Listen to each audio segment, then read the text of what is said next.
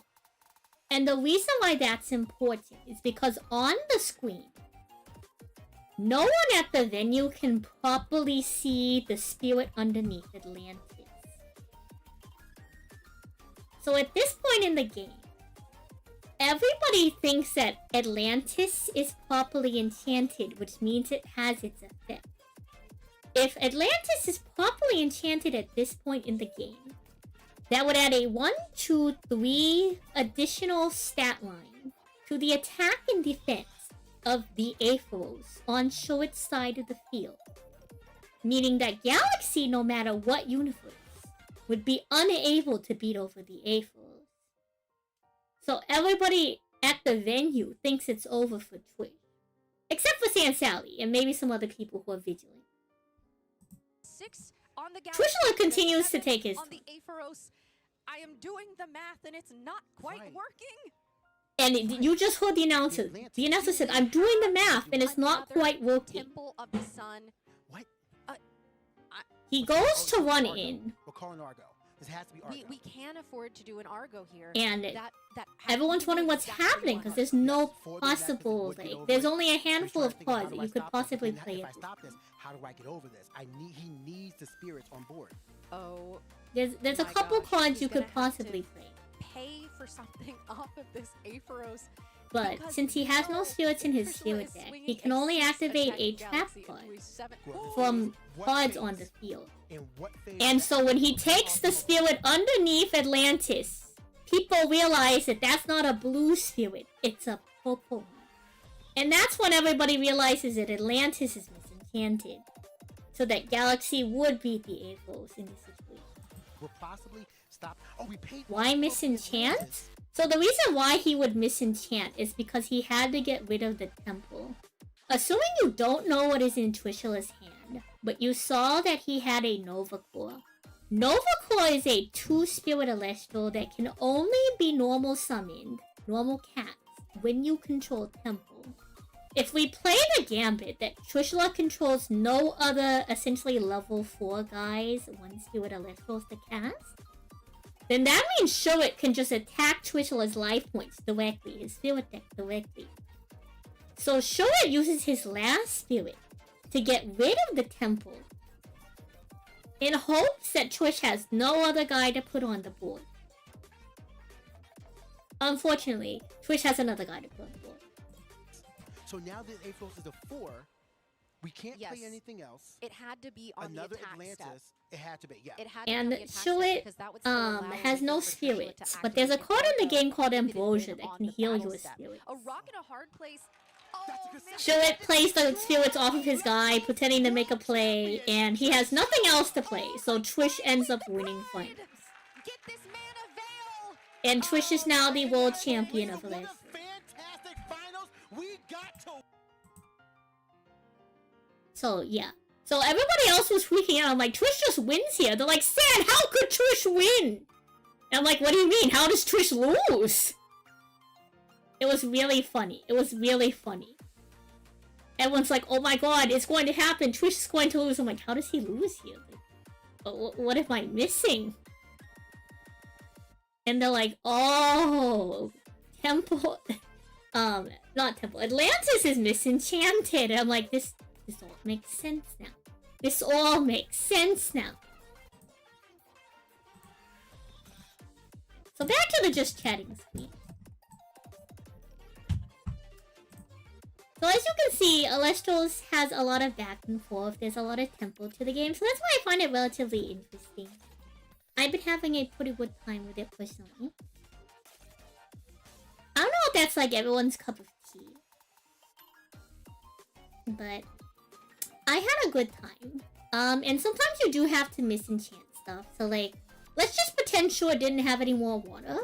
You could run out like a guy with the wrong spirit just to have a guy on the board. Now, it's not optimal, but as long as that Elestral doesn't have an on-play effect, like you're trying to use its like normal summon effect, you could later properly enchant it and then use its effect. Kind of like Gemini summoning. Hypothetically. If you were able to get it properly enchanted later on. You're gonna have to play a game. Fair enough, fair enough. Again, the doors are always open here if you want to try to like coordinate something to try to play on the sim.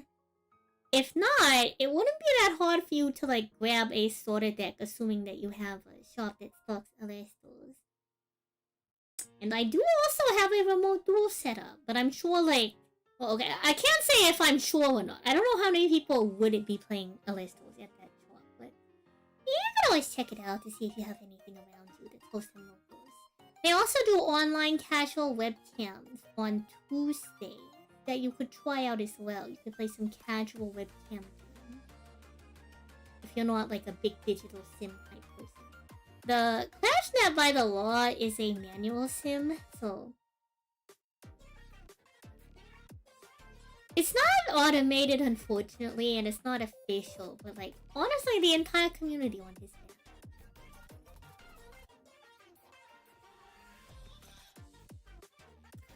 It was a very exciting finals, very back and forth. Had everyone on the edge of their seats, even down to the last play. Very, very great.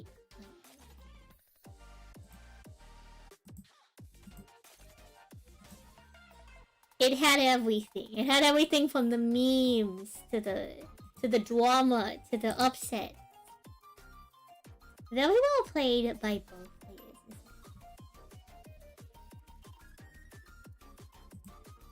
The other good thing about Elestrals is it's a pretty affordable game to get into, all things considered. It's like relatively cheap. Like if you needed cards, like I have 5 billion like gold cards. Like, I could probably like fully construct you like several decks and mail them to you. It's also on TCG Player too if you needed to get singles. There's also like an unofficial community marketplace that you can refer to. There's a lot of decent places that you can get Elestrals cards. I personally enjoy it a lot. They have a lot of big plans this year for organized play.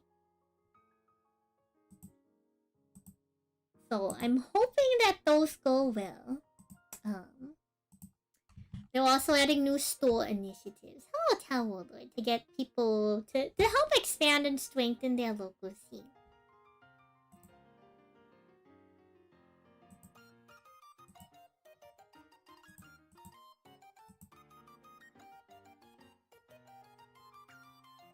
But, you know.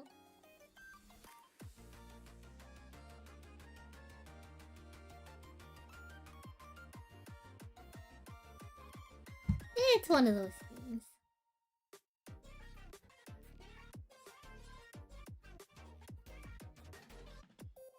Again, I'm not really sure if the game changes a lot in the next set or not, because I didn't have really a lot of time to check out the new forts, because I was preparing for Worlds.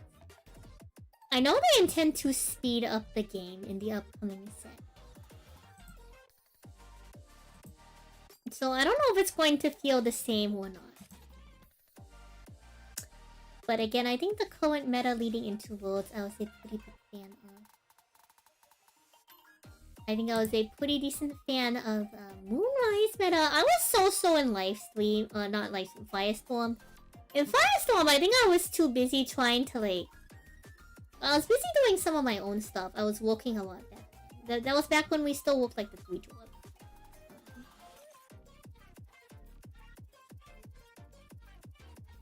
And I did want to play around a lot with like homies, but I didn't like hyper optimize because I just really liked playing Killer.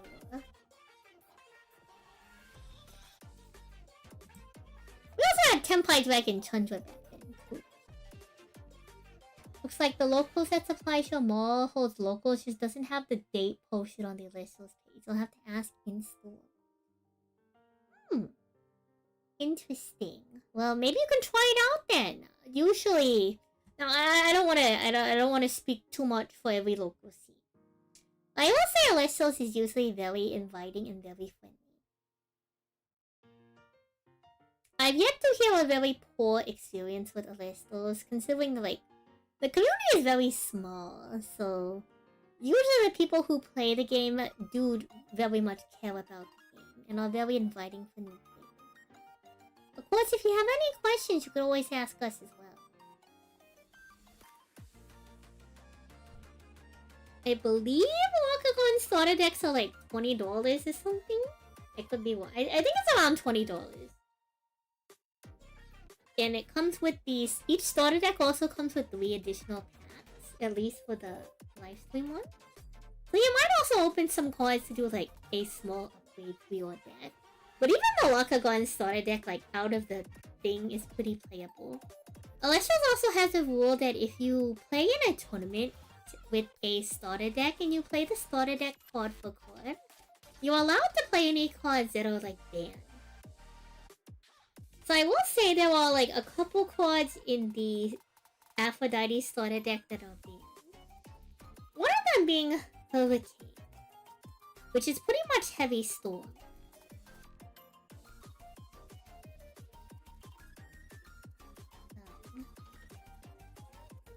But if you just buy the one starter deck and like crack it open just to like play a couple games, it's legal. Buying 2 and combining them will like also solve your issue of like, oh gosh, what do I sub in for Hurricane? Well, put it more back off. I think, let me see. I can send you a video. I believe, let me make sure that like the video is actually still up. I believe Super Insane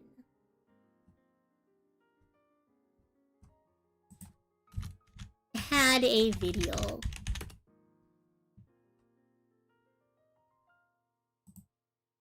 I believe they had an Elestrals video where you can build a deck using two of the Aphrodite starter decks.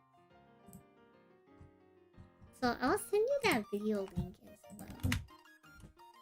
I should probably double check to see if the deck list he builds is legal.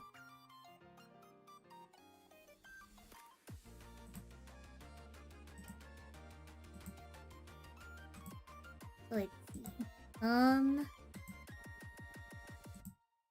I think the only thing that wouldn't be legal in his... Oh, okay, there's a lot of cards that wouldn't be legal in his...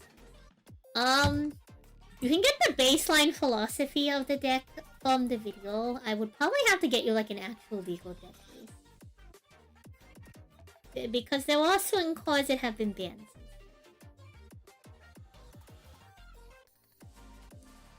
But it's not like enough cards were banned that you wouldn't be able to like make a deck. Even just buying like the one starter deck and opening the pack, you should be able to like still have a playable deck. You just need to sell down like 3 cards. Which is probably not too bad, all things considered.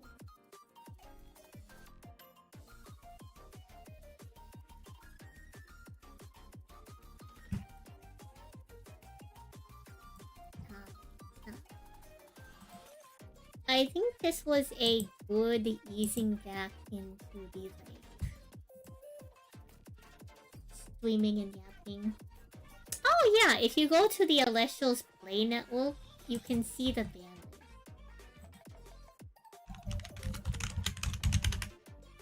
The Elestrals Play Network is their I'll send you a link to the ban list. The Elestrals Play Network. There's also a version of the ban list with pictures too. The Elestrals Play Network is what they moved to after prior being on card.io. They now have their own internal system for hosting tournaments and such. So there's a tab for the visual list. You know what?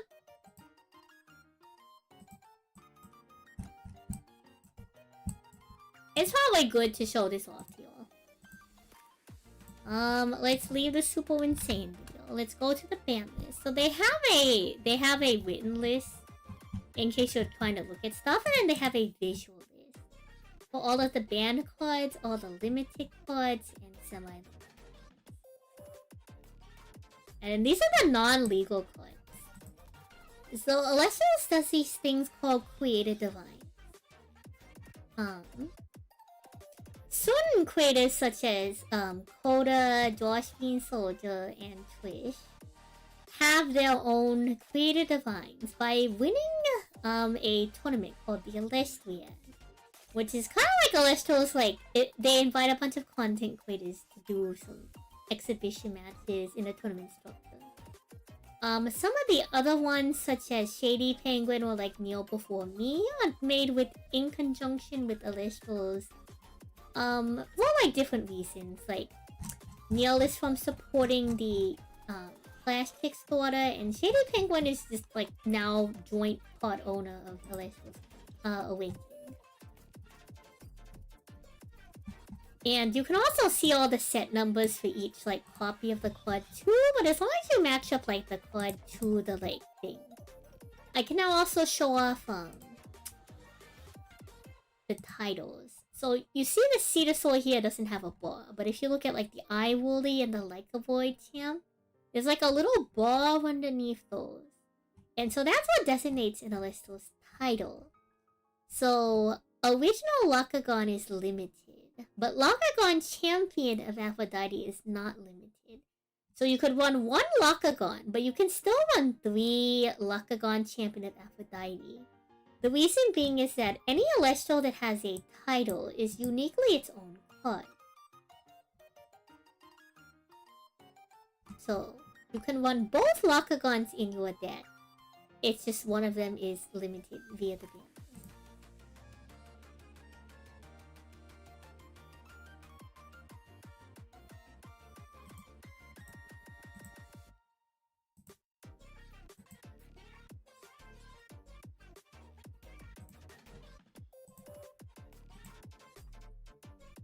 So yeah, you can easily access the ban list on the website.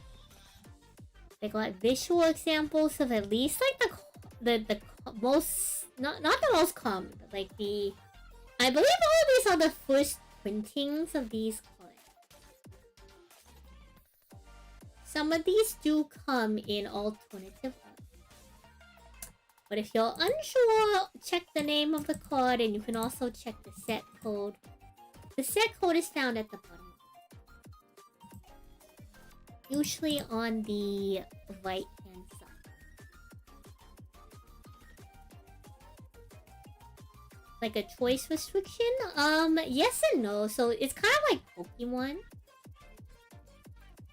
Where if we go to the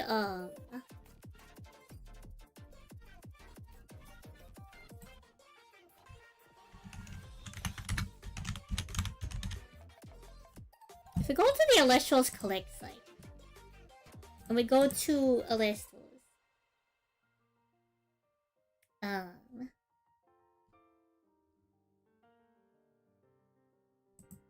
so Hydra here is a good example. So we have the original Hydrake. It has an effect. When this Hydrake is destroyed in battle, you can special cast a Twin Draw. It's a 4/1. We have the new Hydrake that has been introduced in Sunstrike. This is functionally a different card.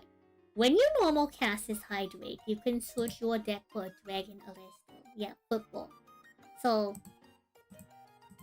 because neither of these have a title, you can only run at max 3 copies of Hydrate in your deck. It could be all 3 of this one Hydrate, it could be all 3 of this one, or it could be like, let's say, 2 of this one and 1 of this one. But because neither of these are titled, you can only have 3 Hydrate in your deck. However, if we go to a different Elestral, such as Ursicle, we have the original Ursicle, and we have Ursicle Champ. So this Ursicle, you could run it 3. And this is Ursicle Champion of Kione. Because this Ursicle has a title, it makes it functionally a unique identity card. So you could run 3 of this Ursicle and 3 of this one in the same deck, making a total of technically 6 Ursicles in your deck. 3 of them being the original, untitled version, and the other 3 being the titled Champion of Kione Ursicle. Yeah, kind of like a Harpy Lady. This comes into stuff like Morphos. Morphos is an archetype that a lot of Yu-Gi-Oh! Players tend to like. Morphos currently consists of 7 Elestrals, and they all have different titled forms. This is Morphos-like in form, and this is like kind of like Thunder Dragon, but not. So you can expend 1 Frost, aka take 500 points of life point damage worth of a Frost element card, and discard this Morphos in order to switch your deck for up to 2 Morphos that are not like in form and add them to your hand. So Morphos was very popular because people were like, oh wow, you could like, you could switch your entire deck. So if you look at some of the other Morphos, this Morphos in this form, you can run 3 Morphos in this form, and you can run 3 Morphos Abominable form if you wanted to. And although they're all titled Morphos, so you can switch them off of the Lycan form, they are also just uniquely their own Elestral.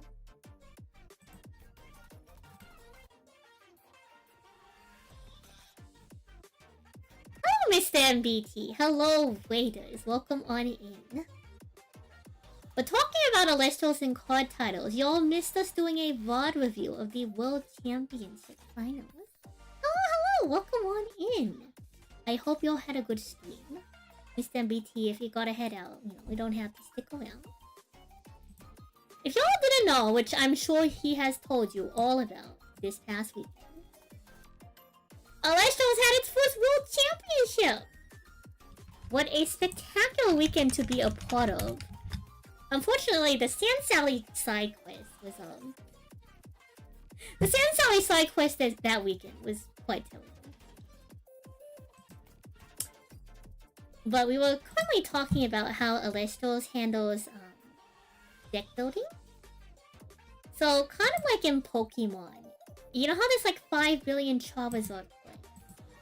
In Elestrals, if 2 Elestrals cards have the same name but no title, you're limited to 3 of that card type in your deck. So these are functionally 2 different Hydrates.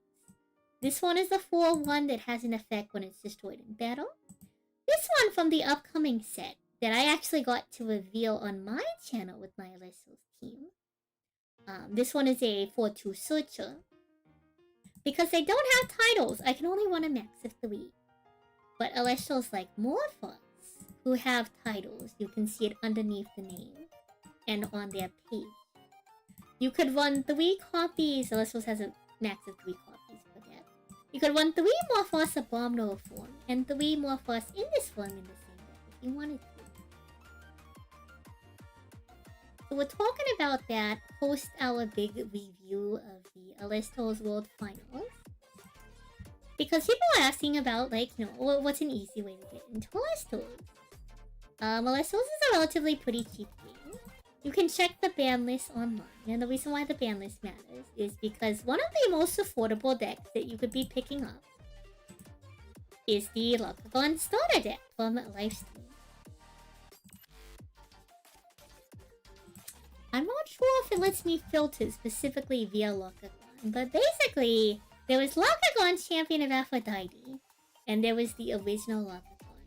Original Lakagon, to curb the power of this deck, is limited to 1. But since Lakagon Champ is its own Elestral, if you wanted to, you could still run it at 3. I also love Hydwig. He really is just a twonky boy. So we're talking about that. That's kind of what we love to this evening. We're also recounting the entire weekend, which was a spectacular weekend. Per usual, Elestral side events are always, as the kids say, popular. We had a lot of very fun, cool side events. We had one called Pandora's Box, where you get a Pandora's Box and you have to draft a deck.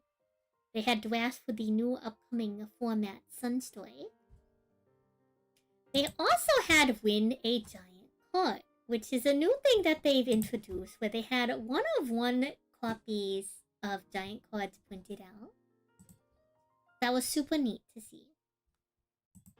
The upcoming set is going to be Elestrals Sunstrike, which, if y'all don't know, there's a lot of creator cards in this set. One that, if y'all are an NBT viewer, y'all might just know about.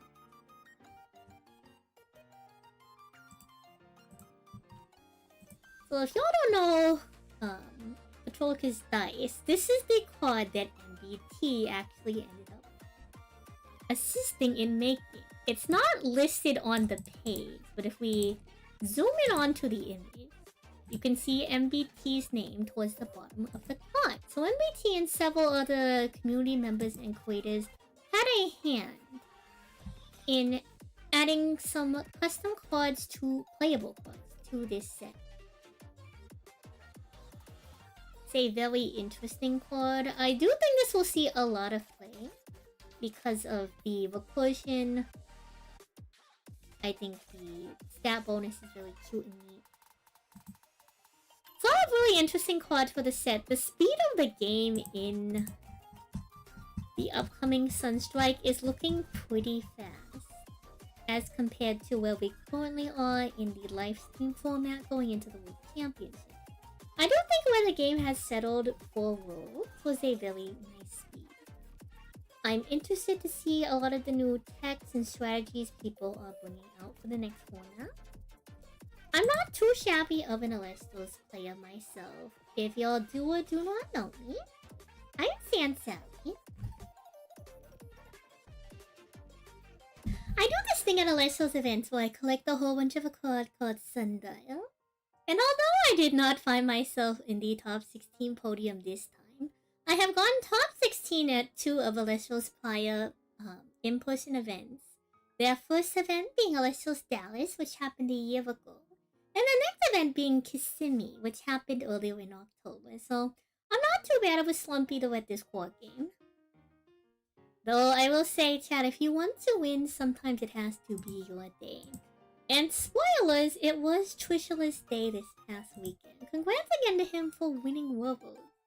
Long time coming for former Yu-Gi-Oh! Worlds competitor turned Elestrals World competitor, now turned first ever crowned World Champion. Some other cards that were also created by community members. One being Ouroboros, which was created by Neil Before Me. Neil Before Me does a lot of contributions to the Elestrals community. They run a website called Top Elestrals that scrubs a lot of tournament data. It is also a website that you can use to build deck lists and upload to the new Elestrals Play Network. The Elestrals Play Network now uses either an online submission for deck lists, or you can use their deck builder, community deck builders. Top Elestrals ClashNet or Build Elestrals to generate a type of file called an EDK. EDK is nothing fancy, it just stands for Elestrals Deck. That's what it stands for. It stands for Elestrals Deck. Super simple.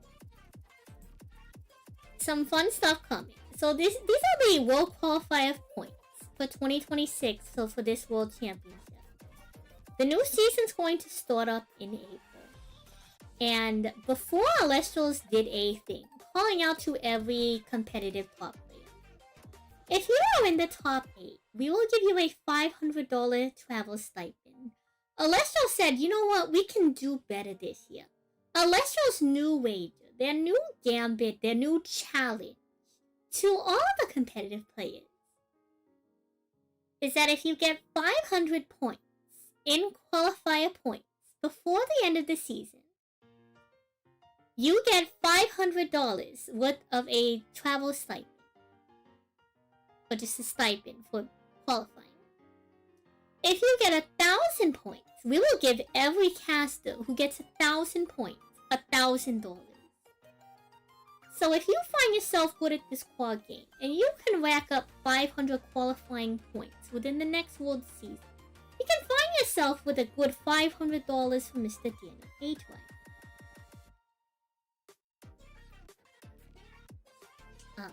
Some other creator, community creator cards is a series of cards called the Luma Veils and also Twilight. Created by Mr. Kevin Distant Photo. There's a lot of opinions on these cards. I haven't looked too deeply at them. I think they have an interesting gimmick. The idea is that you have a Luma Veil. You have Luma Veil Exalted form and Luma Veil Wicked form. So there's some lore going on that I'm hoping we get some lore for. Another creator Elestrals. Created Elestrals with one of the members is we have Lutrex. And so Schoolmark said, you know what, A-Drive, I want an order, but I also want it to be a twin. They said, you know what, we can do that. We can make an order and we can make a twin. And here was Lutrex. Why is his name Lou? I could not tell you. But his name is Lou. And I think he's very cute. Elestrals Sunstrike is currently still out on pre-order. So if y'all are interested in picking up pre-orders for the upcoming new set, y'all are welcome to. The other thing that Elestrals is doing is that Elestrals is going to be partnering with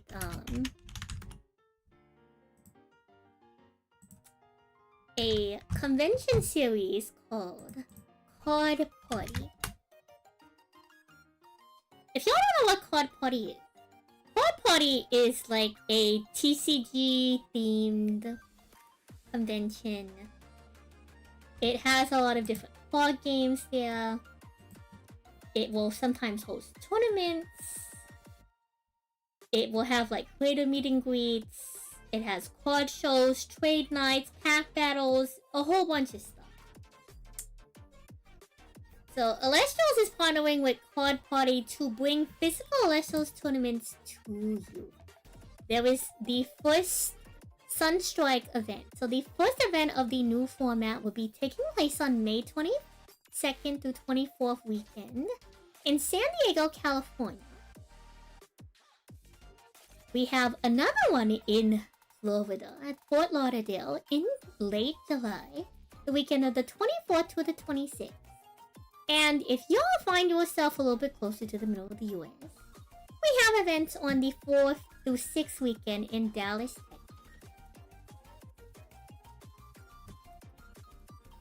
These are going to be a cap of 64 players for these events. But they will reward the same amount of points as in Elestrals Open. So what that means is that if you win one of these Card Party events, you snag yourself an invite to the World Championship. Also, shout out to Trishula for being the first to qualify for next year's World Championships. He has an invite back to defend his title next year. So if you want to give him a run for his money, maybe show up to one of these Card Party events. It's going to be a 64-player tournament cap. And even if you're just in the area and kind of curious, there will be an Elestrals booth there where you can check out Elestrals the card game and maybe hear some info on their in-development monster hunting, monster catching video game, Elestrals Awakening. Hashtag not sponsored, by the way. Kind of sponsored. I don't work for them. They don't pay me. I swear. So this is really interesting and unique. I think this is a good direction for Elestrals to go, because it is sometimes a little bit difficult to host events at card shops, because like there is a limit to event space and housing players. It's a great direction too, because there's going to be a lot of other TCGs at card parties. So I'm really hoping this gets a lot of new eyes on Elestrals. I'm very excited to hear about this. It's also a great way to have Elestrals come over to be a little bit more like friendly into states that maybe you haven't seen them at before. Elestrals has been primarily a pretty East Coast centric game. A lot of the events online and for their casuals are in EST, because that's where majority of these like staff and player base are. Which is no deep criticism on their part. That's just how it plays out. On the flip side, if you are a West Coast gamer such as myself, it is a little bit difficult to stay engaged with all of the activities when everything is happening at the crack of dawn for you sometimes. So I'm very excited to see some variety in in-person events.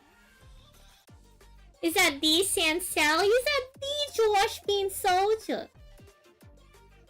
The secret behind the scenes puppeteer of the world-winning, world champion deck list. How are you, Josh? Welcome on it. I'm shelling Elestrals. We're shelling Elestrals. We're doing it. We're doing it live. You're probably wondering, why do you like Elestrals so much? How much does MBT pay you to talk about Elestrals? It doesn't! I just really like the quad game. In fact, okay, little known fact. The person who introduced me to Elestrals was actually Trish. So the current world champion introduced me to Elestrals as a quad game, because he wanted one of his other friends to play it with him, but they wouldn't play it. So I said, you know what, I'll try this silly little quad game. And so I went online. And he said, okay, go to the shop. Go to the shop, look at all the cards that you find. And this is right around when Frostfall was taking pre-orders.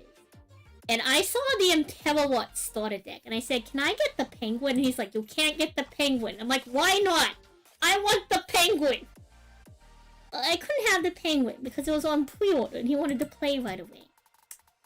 So instead, when we mosey on our way to base set, I fell in love with the cutest little Elistral. Its name is Sluggle, and this thing is adorable.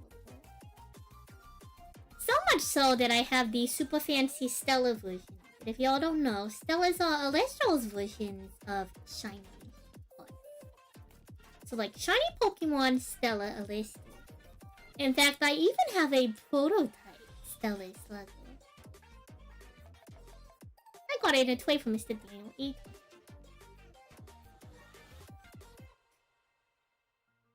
Sluggle is adorable, and I love it very much. I play primarily rogue decks in Yu-Gi-Oh, so it never mattered to me if my deck is good. It only matters that if I like my deck.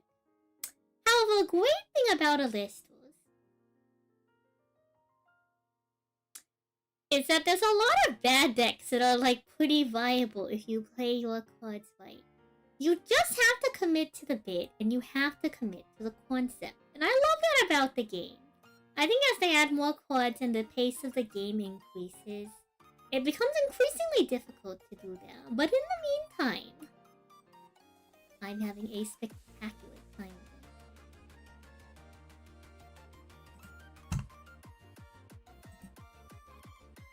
Good night, Kira. Thank you for hanging out. I will always give you as much explanation as you need, Kira. Any questions, send them my way. I might not be the Elestrals World Champion, but I am pretty knowledgeable at this silly little fun game.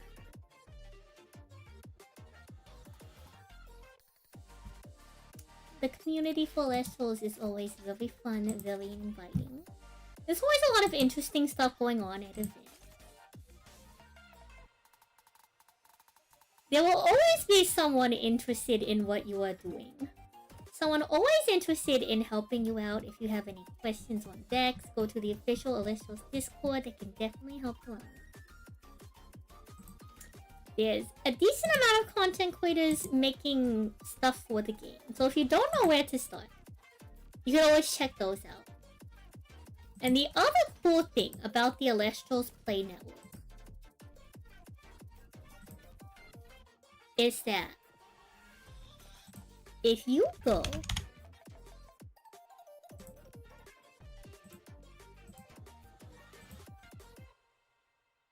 to a previous major online event, you will be able to view the deck list of every player who has played. So if all of a sudden you say, well, Stan, I don't know where to start. You say, I loved Mr. Showitt's deck from the World Championship. I wonder what that deck was. After the event is over, you can see that deck card for card right on the Elestrals Play Network. There's plenty of other third-party websites too where people are posting up lists, but if you need a place to start, all of these players have their deck profiles up from Worlds as well, so you can check out their videos for a more in-depth, explanation. If you're the kind of person that just kind of, likes to start out with a list and likes to figure it out on their own, you've got plenty of options for that too. A lot of great resources for the game. There is the unofficial manual client, ClashNet by Viva, which allows people to play online. Cards are pretty cheap. You can find all the cards on TCG Player.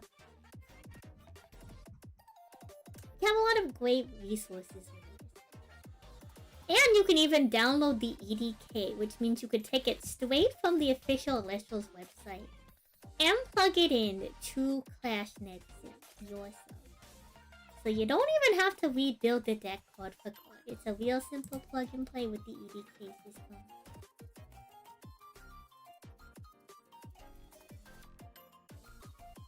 Not anticipating the raid. I thought we were going to wrap up a lot earlier. Goodness me. I suppose if anyone has any questions about Elestrals, this is an AMA on any and all things Elestrals. What can Elestrals offer you other than just playing competitively? If you are a collector, there is a thing called the Stellar Registry. So, some of the cards you can get in Elestrals are serialized cards. You can naturally pull them. You can trade people for them. You can register them online so people could see how cool your collection is. There's an active timeline of who is registering cards. There was even a leaderboard to see who has the most, who has the most fancy cards in the game. Of course, Age-Wise at the top of that list. But there's plenty of other players who also have collected a bunch of fancy cards. I will say a lot of these are probably shaken up in terms of certain cards hold more weight than others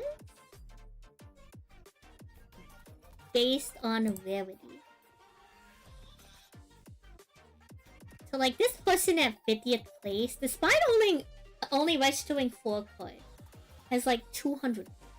This person, despite only registering 2 cards, has 200. And if we check out their collection, they have 2x of 10 cards. So there's X out of 99s, X out of 25s, X out of 10s, and there's other ones too, for sake of price. So this is relatively interesting. Oh, look, it's me. So some of the cards that you can get registered are the prize cards.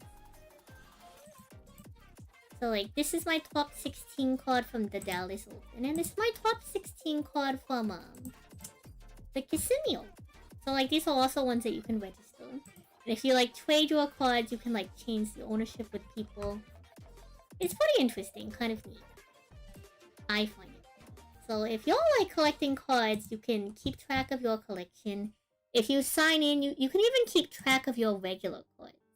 It will let you keep track of how many copies of like each of your regular or like foil, like rare, stellar, reverse stellar versions of cards. So you can keep track of like playsets too if you like to be like very organized.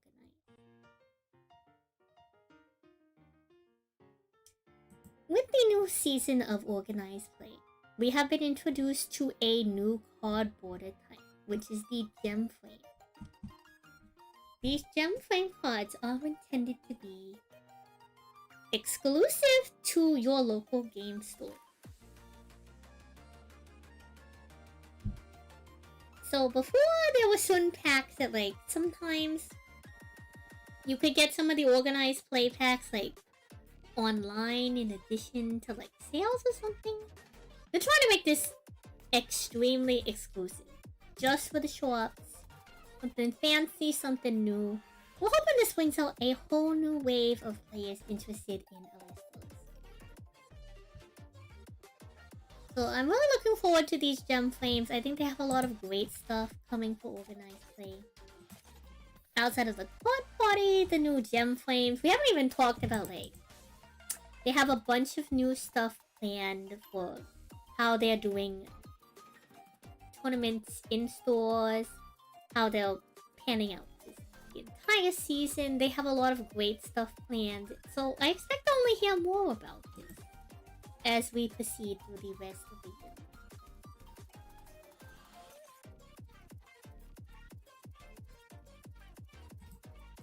So it's been lovely hanging with you all, and I love talking to Elestrals. I'm still pretty weary from my travels. So I think I am calling it a little bit earlier than usual. Love yapping Elestrals. Love yapping with y'all. On occasion, we do have to be a little reasonable. I'm not sure who is live right now on the little Twitch TV.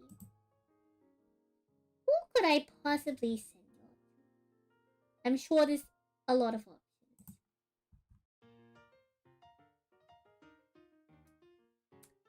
We could keep the Yu-Gi-Oh! Adjacent, perhaps. I could send y'all to former world champion, Mr. Ray Guy. That might be a good play. He's doing something completely unrelated to Yu-Gi-Oh! Which is perfect. Because this isn't Yu-Gi-Oh! Anyway. So, thank y'all for hanging out for the Elestrals AMA. If y'all like this, let me know. We can do plenty more of these in the future. This was just half an excuse for me to complain about my terrible luck at the world. How's the PC client? Hello, Uncle. Right now, Elestral's only digital way to play is the unofficial sim that is Elestral's ClashNet. If we actually navigate back down to here, we can go to the ClashNet P8 deck builder. So outside of the browser version, if you join the Law's Discord for ClashNet, there is a client version of this you can use to facilitate manual games, kind of like dueling books.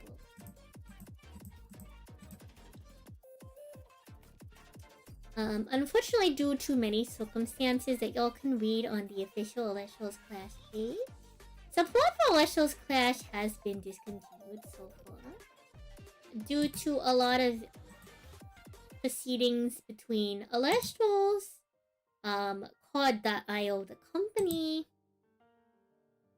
and the Pixelborn team.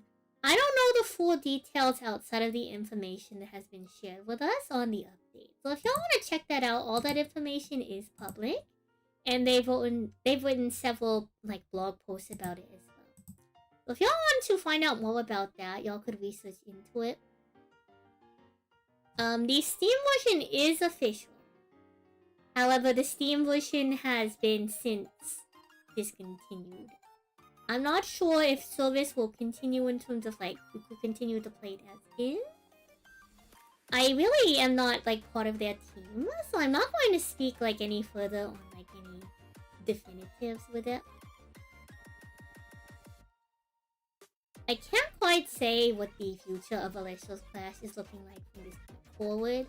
But if you're looking for like an unofficial sim to play on, ClashNet is pretty good, though keep in mind it is like a smaller sim used by the community, so it doesn't host a lot of players online. Usually the people who are using it are queuing into like pre-made games between like them and friends.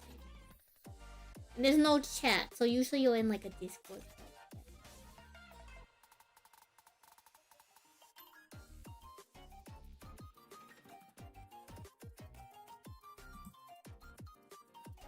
It also can sort by different formats. At least in the sim it can. I don't know if the mobile version can or not, but in the sim you can sort by different formats.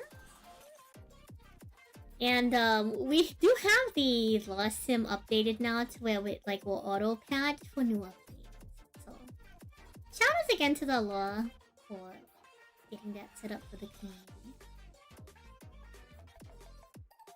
Unfortunate circumstance with Elestrals Clash. Again, if y'all want more info on that, you can check out the updates on the Kickstarter page itself and also on Elestrals blog pages. I am not an AI. I'm physically a person yapping at y'all. Oh, welcome on in. TCG BRB. Unfortunately, I am heading out for the evening, but it's nice to have y'all around. I appreciate y'all listening to me yap about Elestrals. Also, I appreciate those of y'all emotionally around for when I had to do a short vent. I mean, you can call me one if you want, but you're going to be fundamentally wrong. So do send my goat, my horse, Mr. Raymond Youngdai, a former Yu-Gi-Oh! World Championship. World Champion. Oh my god. That's my goat. That's my... He's not playing Yu-Gi-Oh! Though. He's playing with Golden Sun. Send away all my love. Tell Big Bull how much we appreciate him. Thank y'all for hanging out today. Thank y'all for hanging out YouTube. A pleasure seeing y'all. Thank you again, Mr. MBT, for the raid. Thank you, Kumi, for the raid. If y'all ever have any questions on Elestrals, go ahead and send it my way. Or join the official Elestrals Discord and ask in there. We got plenty of friendly people willing to tell you about Elestrals. Remember, Elestrals Sunstrike is still open for pre-orders. So if y'all want to pick up on that, maybe support the channel by using our link or use coupon code SALLY. No. I hope y'all have a nice day, evening, wherever you are. Be excited for Woke Wizard soon, Tiam. Whenever. Hello, Golden. How are you? Shoutouts to Q. Shoutouts to the Penthouse. Send Mr. Raymond Die. All my love. I'll see you all when I see you. And just remember that you're all in my thoughts. Do take care of yourself. $1. And raid. Thank you for coming out, folks. End stream.